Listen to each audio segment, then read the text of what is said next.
अस्सलाम वालेकुम स्टूडेंट्स, कैसे हो आप लोग। मैं अली हैदर, आपका कंप्यूटर साइंस का लेक्चरर। बेटा जी, आज हमने चैप्टर नंबर 6 बुलियन अलजबरा का जो नेक्स्ट टॉपिक है बुलियंस लॉज एंड थ्योरम, उसके हवाले से बात करनी है।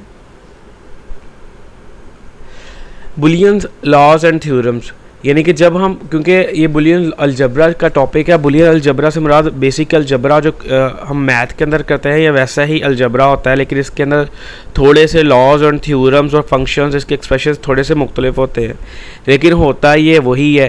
तो जिस तरह हम मैथ के अंदर करते हैं तो वहाँ पे मुख्तलिफ लॉज को इस्तेमाल करते हैं किसी भी एक्सप्रेशन को हल करने के लिए, सेम वही प्रोसीजर यहाँ पे किया जाता है। Some important theorems of Boolean algebra help in simplifying Boolean expression. कुछ अहम जो बुलियन अलजबरा के थ्योरम्स होते हैं वो बुलियन एक्सप्रेशंस को हल करने में, उनको सिंप्लीफाई करने में मददगार साबित होते हैं। These theorems can be proved with the help of truth table. In theorems को हम साबित करते हैं ट्रूथ टेबल की मदद से, और ऑक्सियोम्स ऑफ द बुलियन अलजबरा, या फिर जो बुलियन अलजबरा के ऑक्सियोम्स होते हैं उनसे। These theorems are as follow कि ये थ्योरम दर्ज झेल हैं। वन बाय वन हम तमाम थ्योरम्स के वाले से बात करेंगे। Theorem number 1, it is also known as independent law, के इसको हम इंडिपेंडेंट लॉ का नाम भी देते हैं। दिस लॉ स्टेट्स दैट, ये लॉ बयान करता है, if X is a Boolean variable then, अगर एक्स बुलियन वेरिएबल है तो स्टेटमेंट नंबर 1 है X dot X equals to 0, कि एक्स को अगर एक्स से मल्टीप्लाई करेंगे तो हमारे पास आंसर क्या आएगा, एक्स। अब इसको हम ट्रूथ टेबल से प्रूव करते हैं। फॉर एग्जांपल, अगर x की वैल्यू 0 है तो x को x से मल्टीप्लाई किया, यानी कि 0 को 0 से मल्टीप्लाई किया तो उसकी वैल्यू बराबर होगी 0 के। सिचुएशन नंबर 2 है हमारे पास कि अगर हम x की वैल्यू 1 के बराबर रखते हैं तो 1 को 1 से मल्टीप्लाई किया तो आंसर क्या आया, 1। तो इससे हमारे पास साबित क्या होगा कि अगर x को मल्टीप्लाई करें x के साथ तो आंसर हमारे पास x ही आता है। उसके बाद हमारे पास स्टेटमेंट नंबर 2 है x plus X equals to X, कि अगर x को x के अंदर ऐड करें तो हमारे पास आंसर x ही आता है। प्रूफिंग बाय ट्रूथ टेबल, के ट्रूथ टेबल से इसको हम साबित करते हैं। अगर x की वैल्यू 0 हो तो 0 को 0 में ऐड करने से हमारे पास आंसर क्या आता है, 0 ही आता है। इस तरह सिचुएशन 2 में अगर x की वैल्यू 1 हो तो 1 को 1 में ऐड करें तो आंसर हमारे पास 1 ही आता है। तो दोनों के अगर आंसर्स को कंपेयर करें तो वो हमारे पास x के बराबर ही हैं, तो इससे साबित होता है कि x plus X equals to X. Theorem number 2, this theorem states that if x is the Boolean variable then, कि ये थ्योरम हमें बताता है कि अगर x एक बुलियन वेरिएबल है तो x प्लस 1 इक्वल्स टू 1, कि अगर x की वैल्यू 1 के, अगर x के अंदर 1 को ऐड करें तो वो बराबर होगा 1 के। तो इसको प्रूव करते हैं हम ट्रूथ टेबल के साथ। सिचुएशन नंबर 1 में x की वैल्यू हमारे पास 0 है तो x प्लस 1 यानी कि 0 प्लस 1 इक्वल्स टू 1। इसी तरह सिचुएशन नंबर 2 में x की वैल्यू 1 है तो x प्लस 1 यानी कि 1 प्लस 1 इक्वल्स टू 1। तो दोनों सिचुएशन के अंदर हमारे पास जो रिजल्ट आ रहा है वो हमारे पास 1 के बराबर ही आ रहा है। तो इसका मतलब हमारे पास जो स्टेटमेंट दी गई है वो ट्रूथ टेबल के साथ प्रूफ हो रही है। तो ये हमारे पास थ्योरम भी, इस थ्योरम की पहली स्टेटमेंट ठीक है। थ्योरम की दूसरी हमारे पास स्टेटमेंट है जी x डॉट 0 इक्वल्स टू 0, के x को अगर मल्टीप्लाई करते हैं हम 0 के साथ तो आंसर हमारे पास क्या आता है, 0 आता है। अब हम इसको ट्रूथ टेबल के साथ साबित करते हैं। x की वैल्यू 0 है सिचुएशन नंबर 1 के अंदर, अगर 0 को 0 से मल्टीप्लाई करें तो आंसर हमारे पास क्या आता है, 0 ही आता है। इस तरह अगर x की वैल्यू 1 हो और 1 को मल्टीप्लाई करें 0 के साथ तब भी आंसर क्या आता है, 0 ही आता है। तो दोनों कंडीशन में जो हमारी कंडीशन है, जो स्टेटमेंट्स हैं वो फुलफ़िल हो रही है सिचुएशन के अंदर। तो इससे प्रूफ हुआ कि जो ऊपर स्टेटमेंट दी गई है, स्टेटमेंट नंबर बी के x डॉट 0 इक्वल्स टू 0, वो हमारे पास फुलफ़िल हो रही है ट्रूथ टेबल के हवाले से भी। Theorem number 3, it is also known as absorption law, के इसको अब्जॉर्प्शन लॉ का नाम भी दिया जाता है।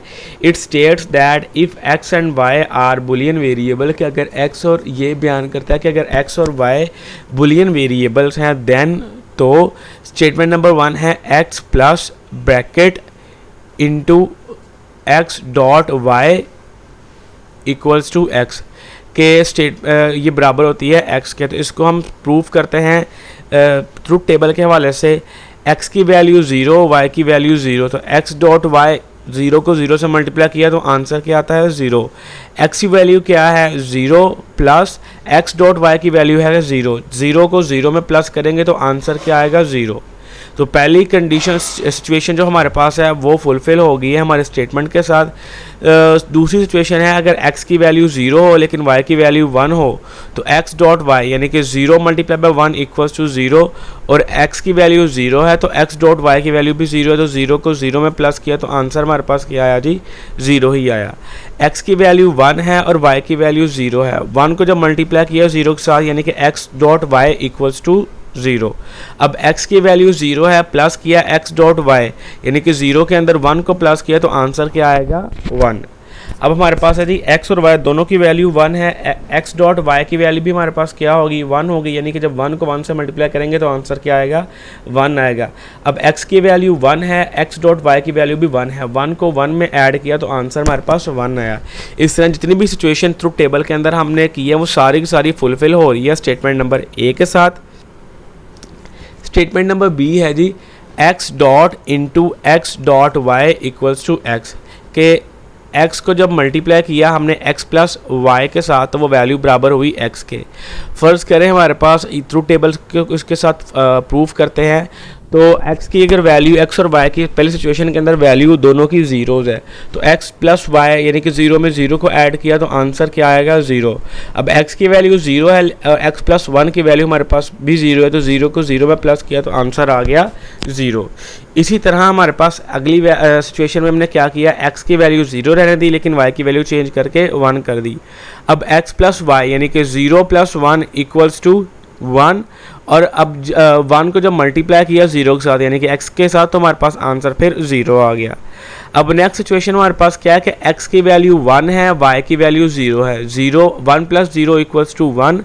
अब x प्लस वाई की वैल्यू हमारे पास क्या होगी 1 होगी। अब x की वैल्यू क्या 1 है, 1 को 1 से मल्टीप्लाई किया तो आंसर हमारे पास क्या आया जी 1। इस तरह अगर दोनों की वैल्यूज़ 1 हो तो x प्लस वाई की वैल्यू भी 1 होगी। अब x प्लस वाई की वैल्यू 1 है और x की वैल्यू भी 1 है, जब 1 को 1 से मल्टीप्लाई करेंगे तो आंसर हमारे पास 1 ही आएगा। Theorem number 4, involution law. It is also known as involution और कैंसलेशन प्रॉपर्टी, कि इसको इन्वोल्यूशन या कैंसलेशन प्रॉपर्टी का नाम भी दिया जाता है। This theorem states that double complement of any variable has no effect such as, कि ये थ्योरम बयान करता है कि किसी भी अगर वेरिएबल चाहे वो x हो, y हो, z हो, a b c हो, कोई भी हो, अगर उसका हम डबल कॉम्प्लीमेंट लेते हैं तो उसके वैल्यू पे कोई भी असर नहीं पड़ता। जैसा यहाँ पे दिया गया कि अगर x का डबल कॉम्प्लीमेंट लें तो वो x के बराबर ही होगा। इसको सिंप्लीफाई मैं मज़ीद करता हूँ, अगर x का कॉम्प्लीमेंट लिया, अगर x की वैल्यू 0 है तो वो क्या हो जाएगी 1। अब x कॉम्प्लीमेंट का कॉम्प्लीमेंट ले तो 1 का उल्ट क्या होगा 0, तो वो किसके बराबर हो गया 0 के। तो इसका मतलब कि x का जो डबल कॉम्प्लीमेंट हो गया वो x के वैल्यू के बराबर ही होगा। जिस अब इसको हम ट्रूथ टेबल से देखते हैं। फ़र्ज़ करें सिचुएशन नंबर 1 के अंदर हमारे पास क्या है जी x की वैल्यू 0 है तो x कॉम्प्लीमेंट क्या होगा 1। अब x कॉम्प्लीमेंट का कॉम्प्लीमेंट लिया तो 1 का उल्ट क्या होता है 0, तो वो हमारे पास किसके बराबर हो गया 0 x के। तो वो इसका मतलब है कि x का डबल कॉम्प्लीमेंट किसके बराबर होता है x के। इस तरह अगर x की वैल्यू 1 हो तो x कॉम्प्लीमेंट की वैल्यू क्या होगी 0 होगी, और x कॉम्प्लीमेंट का अगर हम कॉम्प्लीमेंट लेते हैं तो उसकी वैल्यू हमारे पास क्या होगी 1 होगी। तो हर सिचुएशन के अंदर हमने अपने स्टेटमेंट को फुलफिल किया। यहाँ पे theorem number 5, D Morgan's law. First theorem, अब इसके दो थ्योरम्स है। पहले थ्योरम को हम देखते हैं, the complement of sum of variable is equal to the product of complement of the variables, कि जो कॉम्प्लीमेंट होता है वो वेरिएबल्स के सम के बराबर होता है, जो कॉम्प्लीमेंट होता है वो वेरिएबल्स के सम के बराबर होता है। जो कॉम्प्लीमेंट का सम होता है वेरिएबल्स का वो बराबर होता है product of complement of variables के जो कॉम्प्लीमेंट का प्रोडक्ट होता है उसके बराबर। तो इसको हमने इसकी जो वो मैथमेटिकल फॉर्म है वो x plus Y whole complement equals to x complement multiply by Y complement. तो एक्स वाई की अगर वैल्यू 0 हो तो एक्स कॉम्प्लीमेंट और वाई कॉम्प्लीमेंट की वैल्यू हमारे पास 1 होगी। एक्स प्लस वाई की वैल्यू हमारे पास 0 प्लस 0 की वैल्यू 0 होगी। तो 0 का जब एक्स प्लस वाई होल का कॉम्प्लीमेंट लेंगे तो वो 1 होगा।